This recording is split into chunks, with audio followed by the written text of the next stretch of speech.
Hello everyone, my name is 𝕬𝖊𝖆𝖑𝖊𝖝, the doll maker apprentice. Welcome to my Pondering Talk. So Pondering Talks is a series that I have been recording that is based off a list I made in 2016, where I was building a clinic and sitting in the beautiful foyer of that space, and this list came, and I guess I could say downloaded to me, of all these different topics of things that I desire to share and speak to my community, things that I felt like I was an expert in. And each video I do, I'm going down the list without moving, altering, or shifting anything. So a list from 2016 coming to life in 2023. So as I'm working on my doll today, I'm working on a face still. The last one that I recorded, I was still working on this face, so the faces take time. I will be working on my doll as I'm digging into this topic. And the topic today is mothering and healing. This is a vast topic, and when I read it this morning, like 5 minutes ago, I was like, oh boy, because it's so vast. Like, this is a topic that could be, you can do probably 100 talks on this topic alone. But I'm going to see what wants to come through today in regards to mothering and healing. I feel like the first place I want to start off at is that mothering, whether it's you, the mother, or whether we're talking, maybe you don't have children, your mother, whoever is attached or connected, which we all are, right, to this word mother, it's a complicated role and it's a complicated journey. So not only for parents, but for us in how we were mothered from our mother and how their mother was mothered by their mother and all the way down the line, right? Mothering, when we talk about mothering, it isn't a single directed,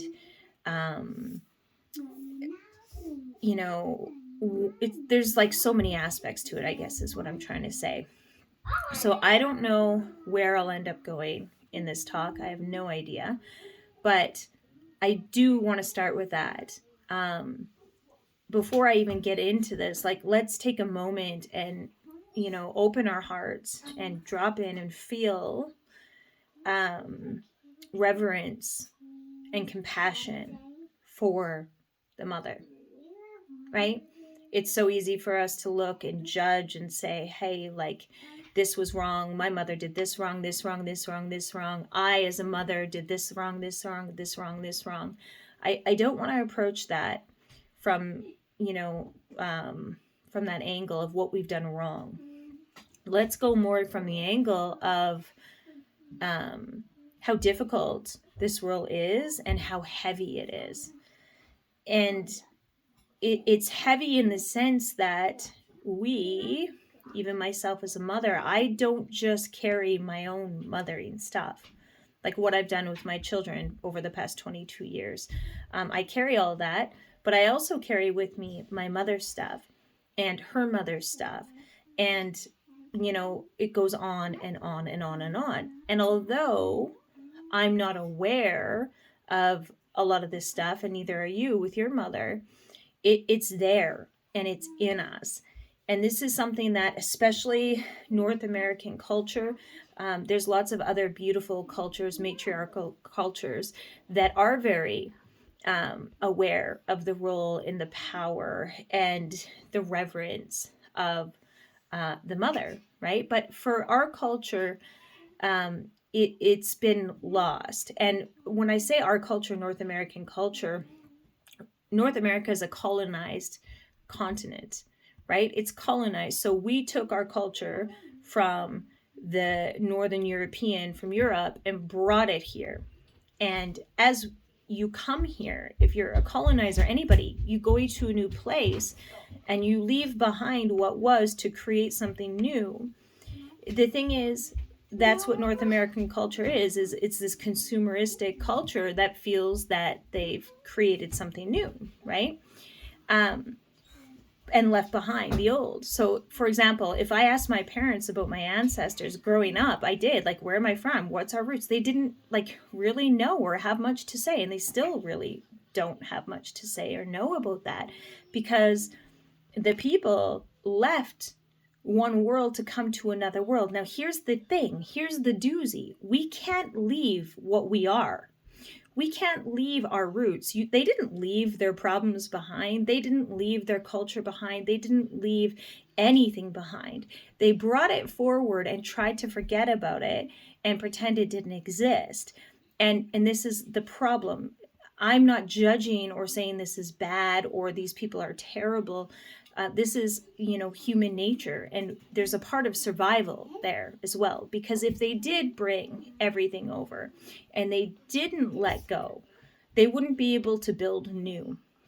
So there's compassion for this, but it's just trying to understand this picture of how this all, happened, and we, get in these positions. So my point is, whatever we think we've left or doesn't matter because it's not in our current reality, it exists and it plays a role and it plays a part in ourselves. So you right now watching this, all of us, right? Like you watching this, your stuff matters, and your own mothering, if you are a mother, right? There's things that you need to heal from, look at, shift, clear, all of those things. But there's also the stuff that you're not aware of that's from your own mother and her mothering, and from your grandmother and how she mothered your mother, and vice versa. You get how this goes, right? It really, really matters. So when it comes to healing our wounds as a mother, step one is like realizing we are not a singular mother. We belong and are connected to a whole field, an energetic field of mothers. And we're not just healing ourselves. So when we go into this healing journey with the mother, we're not just healing ourselves.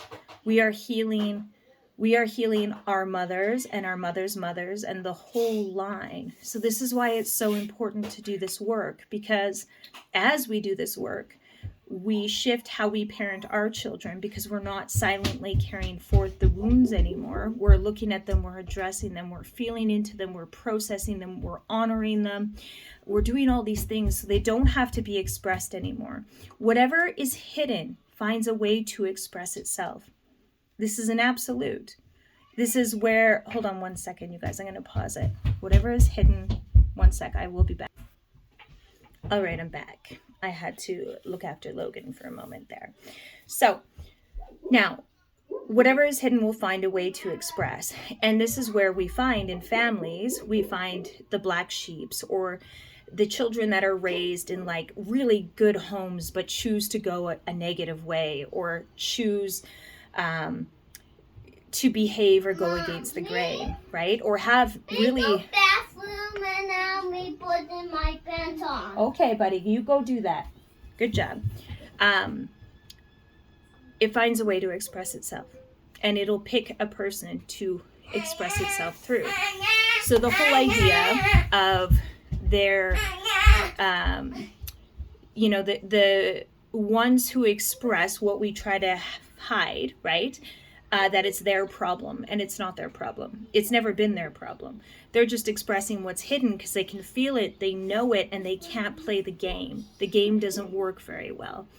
So this is important to know. If you're somebody who perhaps has been lost in addiction, or has reoccurring patterns and problems and things in your life, and everybody else seems to be okay, and you think it's you're the problem. The thing is, you're not the problem. You're the expression of the problem. The problems already exist there and has always existed there, and it's come through you. So, my diamond on. Oh, good. Okay, go put it on. Mommy's just doing her video, okay? Put on my diamond on. Good job. Mommy be my movie be all done. Okay, sounds good. So start there. Give yourself some peace of mind, knowing that, you know, if that's who I'm talking to, or if you're somebody watching this who you've seen this pattern expressed in other people, perhaps you can understand it better yourself, right? It's really important. So when we begin to heal the mother wound, right? And I'm going to take it to like where I'm going to go right now is where we're at currently, if you are a mother, okay?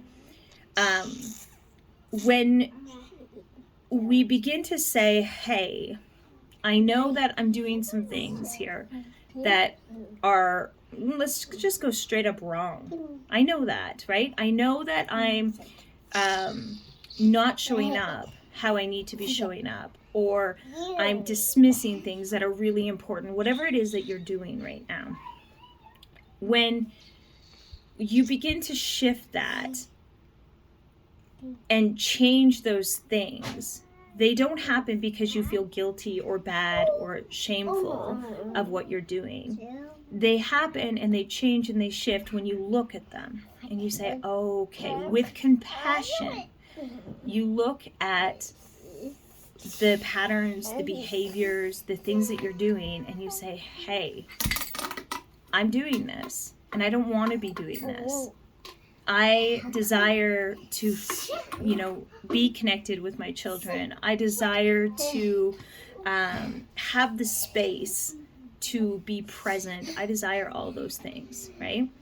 So whatever is there, whatever the reasons are as to why you haven't been there or why you've done it wrong, it doesn't really matter at the beginning point, because at the beginning, what matters is that you just see it, you acknowledge it, and you make a commitment to shift it. That's what's most important. So the why is often a trap. And I know a lot of teachers, especially spiritual teachers, who completely disagree with me on this, but this is where I go all the time, and my connection tells me the why, it matters a little bit, but not really. When you're beginning to change something, understanding the why often can just project out victimhood, can project out excuses to keep you in the behavior, right? So, for example, I ignore my kids because I was ignored as a child. I was ignored, I was wronged, so this is what I'm doing. So it's very difficult to take ownership and shift something in your behavior, because you're just looking out and you're mad because it was done to you and it was unjustified, which it was, right? It was unjustified that you had to go through that. However, the real thing that needs to be looked at is your actions and your now and your ability to be present and to be connected. So if we're looking out to what was done to us, and we can get lost in a loop and stay really disconnected. But if rather we go, okay, I was ignored as a child. Yes, I was. And now I'm unconsciously doing the same thing to my children, and I don't want to be doing that. So I'm going to take a step and learn and reach out for support and become more present and learn how to do this without needing to know why it was done to me. We don't need to know why it was done to us. It's very simple. If we were treated poorly by parents, family, anybody treats us poorly, it's out of their own ignorance. It's out of their own pain. It's out of their own suffering, right? And again, like I talked about at the beginning of the video, if they're not giving it space and they're not giving it a place that this was real, they're trying to shut it down, it has to express. It has to express. And this is why we have to work through things, right? Is that they don't find somewhere else to express through. And even myself last year, my suppressed stuff expressed. Okay, buddy. me take up my movie off. Okay. Yes. Found a way to express through my teenage daughter. And I had to go through that and recognize and take ownership. All right, buddy. Take off my You have to wait till I'm done my video, okay? And then I'll come do it. Thank you. They're getting used to me taking 20, 25 minutes a day to do these things. So, yeah, I had to go through it with my own daughter, where it was literally like things that I went through reappeared in my daughter. And I, as a parent, had to choose a different role of dealing with it. And it was very difficult. It was very hard. It was very humbling to my ego. But in the end, I got to heal some parts of me that were so deeply etched. The mother wound inside of me, so deep and so difficult to reach to. I had to look at some really difficult things in order to do that, okay? So healing the mother wound and mothering and healing is a commitment. And it's one that will likely go on for the rest of your life in some ways. Because as you become more aware and more connected, you just realize how much layers there are, right? It's like, it's so deep. So I'm going to close this talk up today. My kids are getting loud in the background. Much love to you, and stay tuned to the next talk. Oh, and if you like this video, subscribe.